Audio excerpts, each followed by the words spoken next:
Bonjour, dans cette vidéo, je vais vous parler de la façon dont se répartit la dette publique de la France.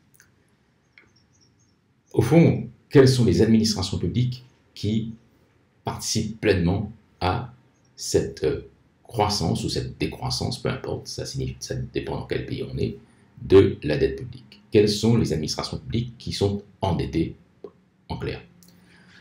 Vous avez trois grandes catégories d'administration publique. On va voir qu'en fait, il y en a quatre, mais les organisations qui gèrent les choses pour le compte de l'État, on peut les assimiler à l'État. Vous avez, premièrement, l'État, bien sûr. L'État émet des bons du Trésor pour financer ses besoins et participe pleinement, même de façon importante en France, à la croissance, cette fois-ci, de la dette publique. Notre dette publique, malheureusement, croît d'année en année et nous sommes à des ratios qui sont difficilement acceptables, en tout cas légalement et même économiquement, comme je l'ai déjà dit par ailleurs peut-être. Donc vous avez l'État, vous avez des organismes qui sont liés à l'État, je prends mes notes, ce sont les ODAC, les organisations d'administration centrale. Ces organisations agissent pour le compte de l'État, donc on peut finalement les regrouper.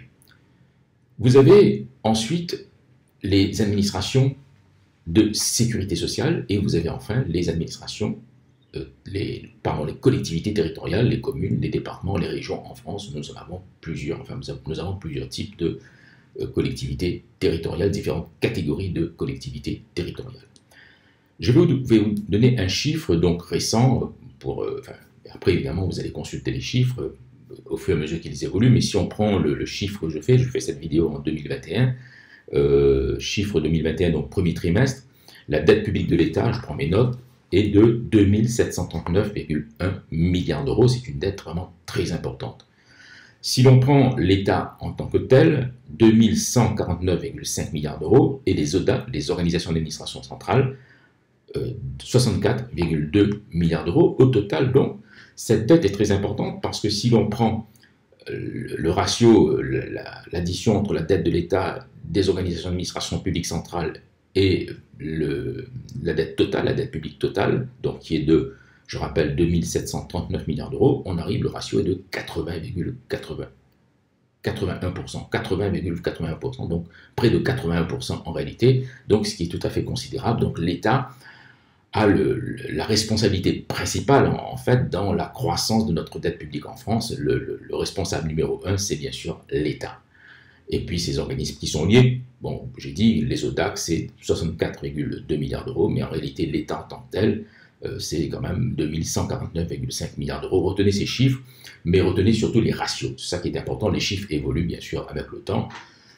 J'espère qu'ils s'arrêteront de croître un jour, parce que, évidemment, la dette publique, après, se transforme en charges financières lourdes à payer. Nos budgets sont contraints. Évidemment, on doit rembourser les charges financières qui apparaissent au troisième poste, je crois, troisième poste budgétaire de l'État. Donc, ça nous donne notre marge de manœuvre pour investir dans des infrastructures se réduit d'année en année, si on peut dire.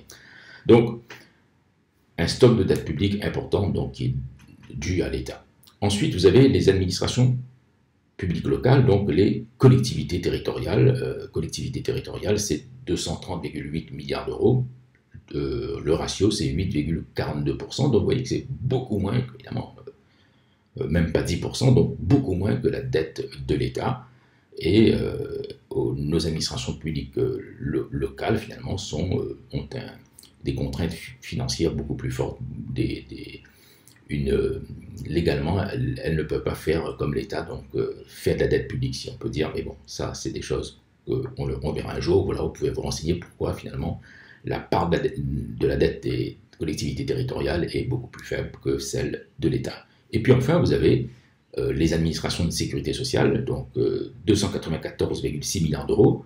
Le poids de ces administrations de sécurité sociale dans la dette public total est de 10,77%, donc à peu près 11% si on peut dire.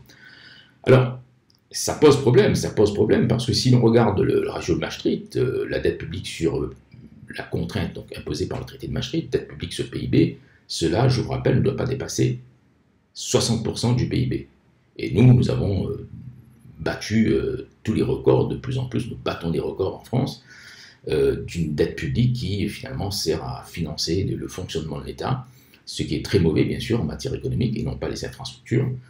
Et donc aujourd'hui, si on prend les chiffres au premier trimestre 2021, ce ratio est de 115% du PIB, ce qui veut dire qu'on va quasiment à la fin de l'année 2021, on va vers les 118 ou 120% du PIB. Nous avions déjà, avant la crise sanitaire, une dette publique très élevée, environ 100% du PIB, donc en fin 2019, ce qui veut dire que nous avons quasiment 99%, donc 100%, on peut dire 100%, donc ce qui veut dire qu'on a augmenté de 20% en 2 ans à cause de la crise sanitaire la dette publique totale, ce qui est vraiment dangereux et qui n'est pas bon, d'autant plus que notre dette publique ne sert pas vraiment à la croissance économique, mais elle sert à financer, au fond, à plus de 80-90% le fonctionnement de notre État.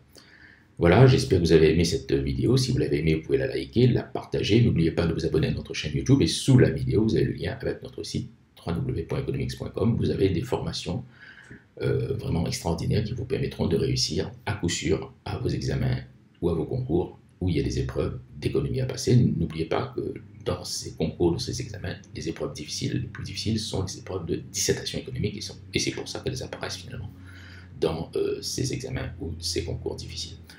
Voilà, je vous remercie, j'espère que vous l'avez aimé cette vidéo, je vous dis à très bientôt, bonne journée à vous et surtout bon travail.